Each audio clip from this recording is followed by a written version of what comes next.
The story I'm about to share with you is a story from an island in the Philippines, an island called Leyte. And it's called the Magic Coin. And the reason why I'm sharing it with you is because it reminds me of one of my own personal stories.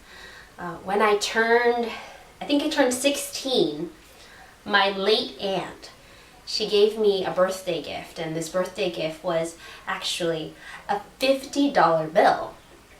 And when she gave it to me, she declared, "Don't spend this. This is lucky money."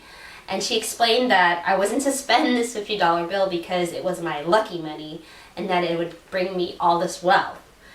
And to this day, I still have that $50 bill. I haven't spent it because my aunt said it was lucky money. So in this story that I'm about to tell you, I want you to think about why is it the character in the story, a housewife named Kata, why does Kata decide to keep this small, measly 10 centavo piece and think about what it was that she had to overcome in order to keep it. Okay. This is the story of the magic coin, and it is intended for an audience of 13 to 18 years old. Years ago, there was a poor couple who lived in a small barrio, and they set up a small store. They got all their goods ready. They had rice and fish, sugar and soap, and clay pipes. They waited all day, but the people of the barrio seemed to not need anything. They bought nothing from the store. Later on, at the end of the day, Kata, the wife, showed her husband some of the miserable pesos they had earned from the day. And she said in a pitiful voice, "Pekto, how are we going to live like this?" The next day, at around noon, 3 beautiful ladies stopped by the store. Across the street, under a tree, were some men. They were just hanging around, not doing anything. And by the side of the store was a group of children playing tubig-tubig. Kata was astonished when the 3 ladies asked to buy some clay pipes from her. But she didn't say anything. She handed each lady a pipe. And one of the ladies asked, "How much for 3 clay pipes?" 10 centavos, answered Kata, hoping that they wouldn't ask for a bargain. And the lady gave Kata a worn, old 10 centavo coin that was nicked all around the edges. Nonetheless, it is money, thought Kata, and she gratefully accepted the coin. And then she watched the women go along their way down the street. "What are you staring at?" asked Pekto, as he looked over his wife's shoulder. "I'm looking at the ladies. They're right there," said Kata, and she pointed toward the street. "Where? I don't see anybody." "Are you seeing things?" asked Pekto crossly. "But you're blind. They're right there. They're walking down the street. Oh, they're turning around the bend. Oh, now they're gone," answered Kata. "Kata, I don't have time for your jokes," answered Pekto. He was very angry. So Kata, she called over the loafers who were just across the street doing nothing. "Hoy, taklo, kulas. and they came over. Pecto says I'm seeing things. Can you please tell him that there were 3 ladies here who bought some pipes from me? What ladies? The 3 men asked in surprise. We saw nobody here. But surely, began Kata, you were looking right here. The children, didn't you see 3 ladies here at my store? What ladies? The children asked in unison.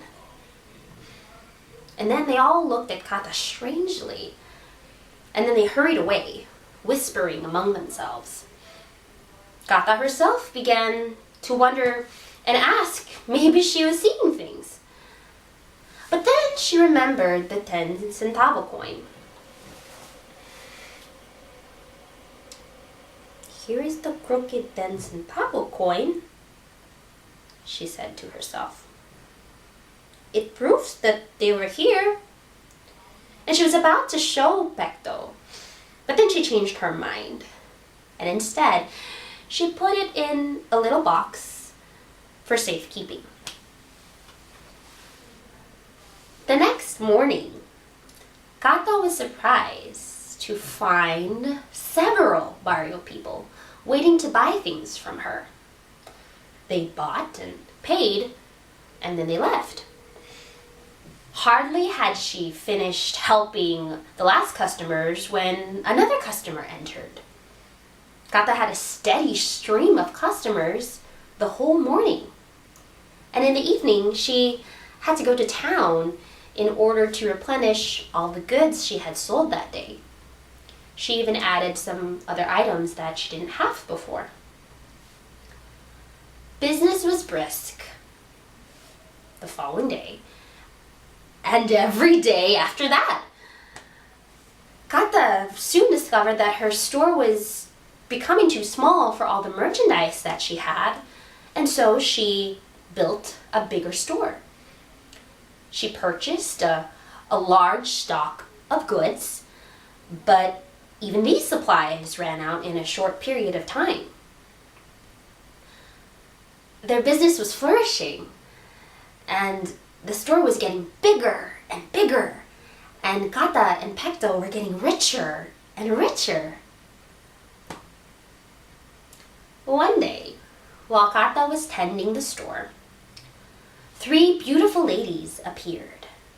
And Kata, she recognized them, and she knew that they were the same ladies who bought clay pipes from her. Here are the clay pipes. We don't need them anymore. Give us back the 10 centavo piece we gave you, said one of the ladies. So Kata, she swiftly went into her locker to get the box, and she retrieved it, and she took out the crooked 10 centavo coin, and she gave it back to one of the ladies. Here is your 10 centavo piece. Thank you. I have used it well, said Kata. And then she watched the ladies walk down the road and disappear around the bend. Perla, she called. Kata was calling her helper. Perla, did you see me talking to 3 beautiful ladies? Mana, Kata, smiled Perla. Sus, you must be joking. You were just standing right there. You were doing nothing. And then Kata smiled to herself, and she thought, of course you did not see the 3 beautiful ladies, because they were fairies. And the crooked coin they gave me, it has made us rich. They have it back now, but it's no matter.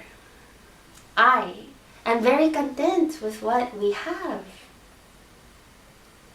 And so, Pecto and Kata continued to prosper, and they grew richer and richer every day.